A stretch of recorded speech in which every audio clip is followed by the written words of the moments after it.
కోణాలు ఈ మాట వినగానే చాలామందికి గణితం క్లాస్ గుర్తొచ్చి కొంచెం భయంగా ఉంటుంది కదూ. కాని ఆ భయాన్ని పక్కన పెట్టేయండి. ఎందుకంటే మనం రోజు చేసే ఒక సింపుల్ పనిలోనూ చిన్నప్పుడు ఆడుకున్న ఆటల్లోనే ఈ కోణాల వెనకున్న అసలు రహస్యం దాగుంది. ఈరోజు ఆ రహస్యాన్ని ఛేదిద్దాం రండి. సరే, ఓ చిన్న ప్రశ్నతో మొదలుపెడదాం. పిల్లలు ఆడే స్టాచ్యూ ఆటకు, పెద్ద పెద్ద బిల్డింగులు కట్టడానికి వాడే బ్లూ ప్రింట్లకు అసలు సంబంధమేంటి? రెండిటికీ ఏమైనా పోలిక ఉందా? అస్సలు సంబంధం లేనట్టే అనిపిస్తోంది కదూ. కాని వాటి మధ్య ఓ బలమైన లింక్ ఉంది. ఆ లింక్ ఏంటో తెలుసా? చాలా సింపుల్. తిరగడం. అవును, కేవలం తిరగడం. మనం స్టాచ్యూ ఆటలో గిర్రున తిరుగుతూ సడన్గా ఆగిపోతాం కదా, ఆ క్షణంలోనే గణితంలోని ఒక పెద్ద కాన్సెప్ట్ దాగి ఉందన్నమాట. సరే, ఈ తిరగడం గురించి ఇంకొంచెం లోతుగా చూద్దామా? అసలు పూర్తి మలుపు అంటే ఏంటి? చాలా సింపుల్గా చెప్పాలంటే, ఒక పాయింట్ దగ్గర మొదలుపెట్టి ఒక రౌండ్ మొత్తం తిరిగి మళ్ళీ అదే పాయింట్కి రావడమే. ఉదాహరణకు, జైంట్ వీల్ ఒక రౌండ్ పూర్తి చేయడం, లేదా గడియారంలోని నిమిషాల ముల్లు 12 దగ్గర స్టార్ట్ అయ్యి మళ్ళీ 12 దగ్గరికి రావడం. దీన్నే మనం ఒక పూర్తి మలుపు అంటాం. ఓకే, ఇప్పుడు ఈ పూర్తి మలుపును కొన్ని భాగాలుగా విడగొడదాం. మొత్తం కాకుండా అందులో సగమే తిరుగుతే అప్పుడు మనకు ఒక అర్ధచంద్రాకారం లాంటి షేప్ వస్తుంది. మరి పావంతు మాత్రమే తిరుగుతే అప్పుడు ఇంగ్లీష్ అక్షరం ఎల్ లాంటి ఆకారం వస్తుంది. గమనించండి, మనమింకా కోణాలు అనే పదం వాడట్లేదు. ఇవన్నీ కేవలం మలుపులు అంతే. దీన్ని బట్టి మనకేమర్థమవుతోంది? 4 పావు మలుపులు అంటే 4 ఎల్ షేపులు కలిస్తే ఒక పూర్తి సర్కిల్ అంటే ఒక పూర్తి మలుపు పూర్తవుతుంది. చాలా సింపుల్ లాజిక్ కదా.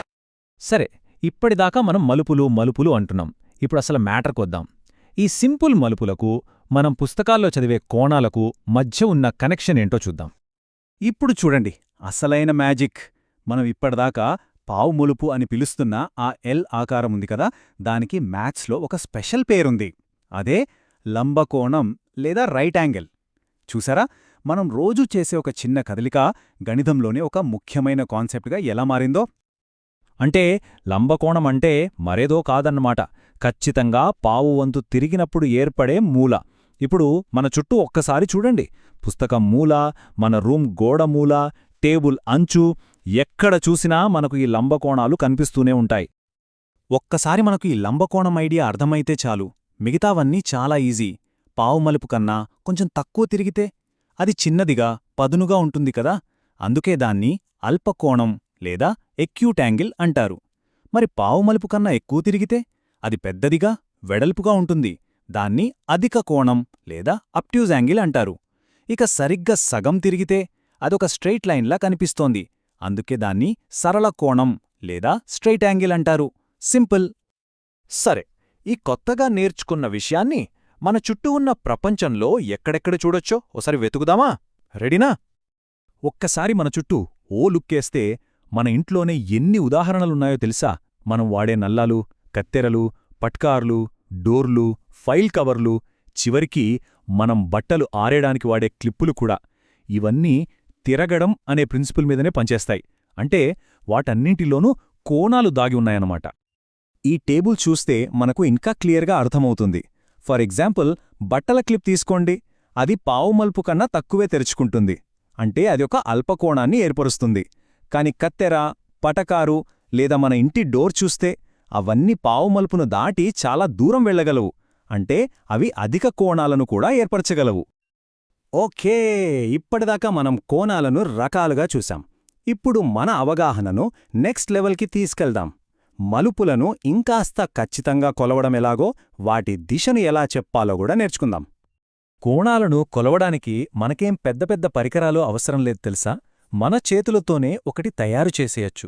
ఒక రౌండ్ పేపర్ తీసుకుని దాన్ని సగానికి, మళ్ళీ సగానికి, ఆ తర్వాత ఇంకోసారి సగానికి మడవండి.